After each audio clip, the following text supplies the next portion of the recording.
What is up guys, it's your boy Solheim here, back with another Dragonflight video.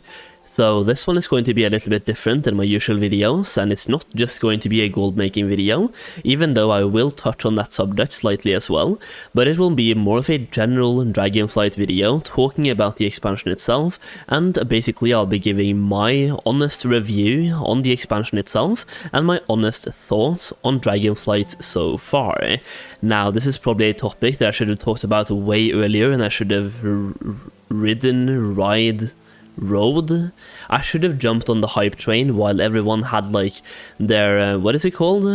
The honeymoon phase with Dragonflight, and I should probably have jumped on that while everyone was happy with the expansion, or as happy as possible, but I kind of wanted to wait to give my review on the expansion, because during the what people call honeymoon phase, even my own thoughts might be a bit biased. So now I think I've played the expansion for long enough, and I think we're out of the honeymoon phase now, to the point where I can give my honest opinions on the expansion 2 months into the expansion.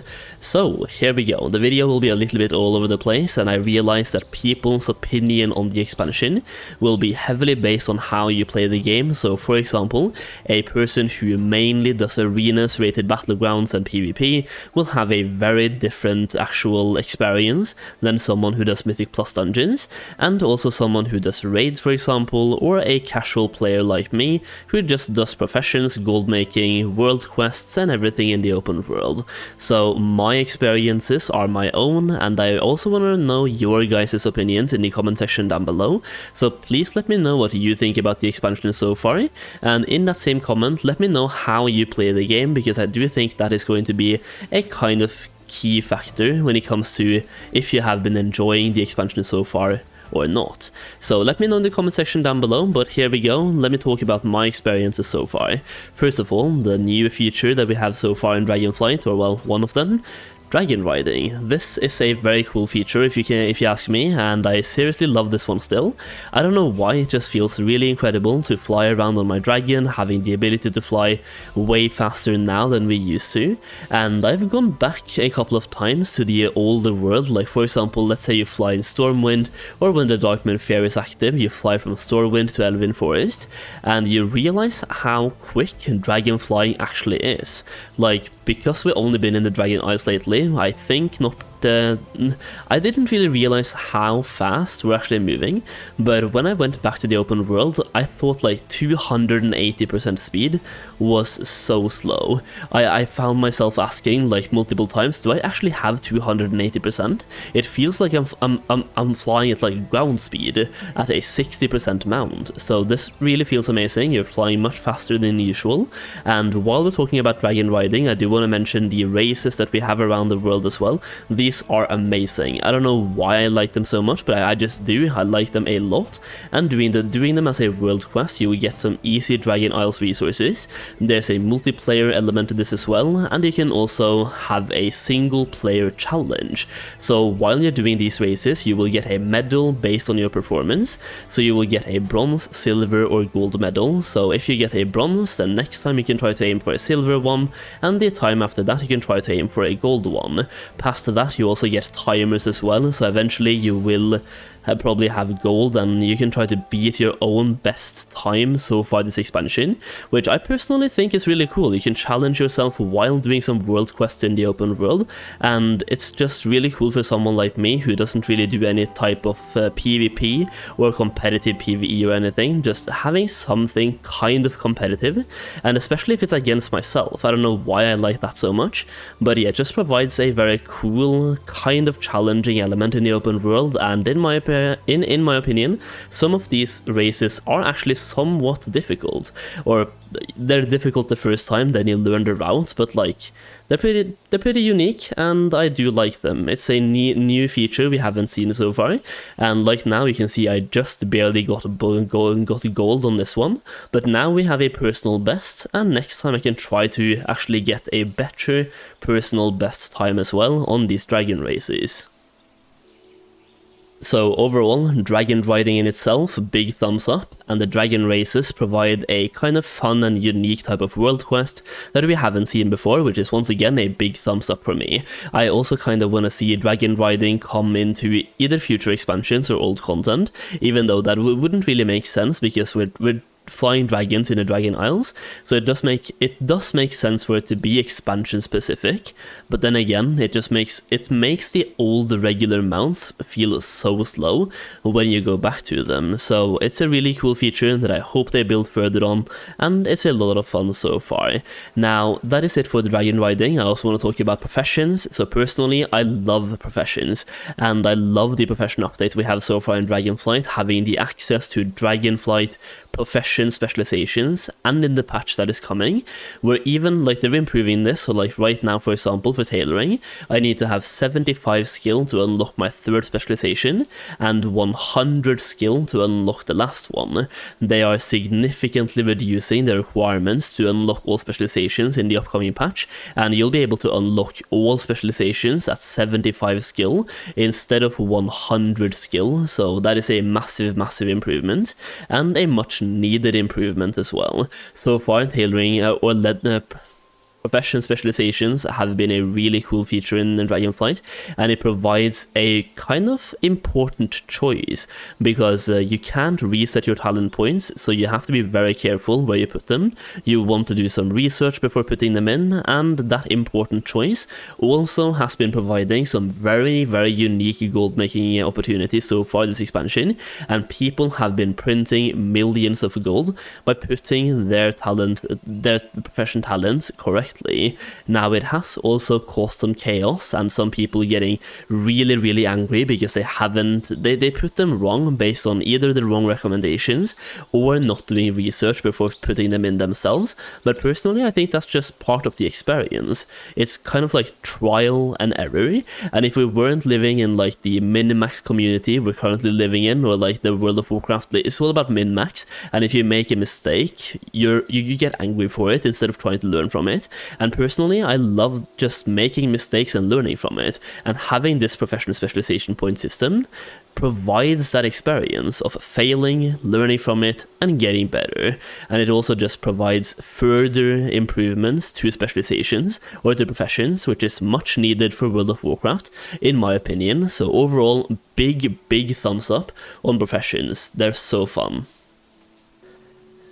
Now, next up, gold making, or let's go for gold farming, because gold making also contains crafting and so on, which goes hand in hand with professions. But let's talk about gold farming. So gold farming this expansion was very fun in the beginning because we have brand new materials, obviously, but I kind of feel that it lacks the long-term availability. So right now, materials have been going down drastically in price, which also affects gold farming quite a bit. And I'm probably being a little bit biased here, but I would love, for example, in BFA, I had so much fun farming gold because we had mounts, and those mounts would never go out of style. Like, people even go back now and farm them to this day. So like, if we had those types of farms still right now in Dragonflight, it would give people that like farming gold a option to do so, and a endless option to do so. Basically, it will provide a gold farm that works now and also probably works 5 years into the future. It is a way for them to make the content kind of immortal. You're immortalizing your own content and making sure that people have a reason to go back and do the same content again 5 years later down the line. So even just adding some battle pets or some unique transmog appearances from those farms, or preferably mounts. Mounts are cool, and I loved the BFA open world mount system that we had, where kind of each specific zone had one mount you could farm in certain locations, like the Vol'dun Scavenger, for example. I really wish we had something like that this expansion as well, or even epic BOEs. This is something a lot of people have been asking for, and epic BOEs would definitely provide more of an incentive to go out and farm as well, as long as those BOEs are up to date based on the current content we're playing and the current raid that is currently out. Next up then, PvE, so I'll be honest and say that I haven't done any of the raiding content yet, but I have been watching the Race to World first, so I have seen all the raid mechanics and the raid fights, and I was watching all of the Race to World first, because that is something I personally really enjoy, and my main is currently sitting at 380 item level, which is not really that much, but it's what I have, and I just wanted to show you guys. I've been doing some mythics on this guy, I've been doing some mythic plus, and I've also been farming some PvE content in the open world, but I have been doing some mythic plus, and based on what I've been doing so far, it's looking pretty good. I do enjoy the dungeons, the unique dungeons, and I also love that we have some dungeons coming back from the past, and they're really fun to do. It's kind of like proccing my nostalgia from when I did challenge modes back in the day, and I can even use my same routes now that I used to do back in the day for my feats of strength, for challenge modes. Actually, these are from Warlords, but I thought I had some from Mist of Pandaria as well, but apparently I don't. Maybe I do further back down. Now, the new dungeons for Dragonflight are also pretty good. I personally really do enjoy the Nokku Defensive. It's a pretty unique dungeon with like an open world map. If you go to the dungeon finder, you have the Nokku Defensive. This one right here, pretty unique type of dungeon with a open world where you can use your flying mounts as well. You can use your actual dragon riding mounts, and you're basically flying around an instant version of the actual zone itself, which is pretty interesting. I also really personally do enjoy the Ruby Life pools and also the Algathar Academy.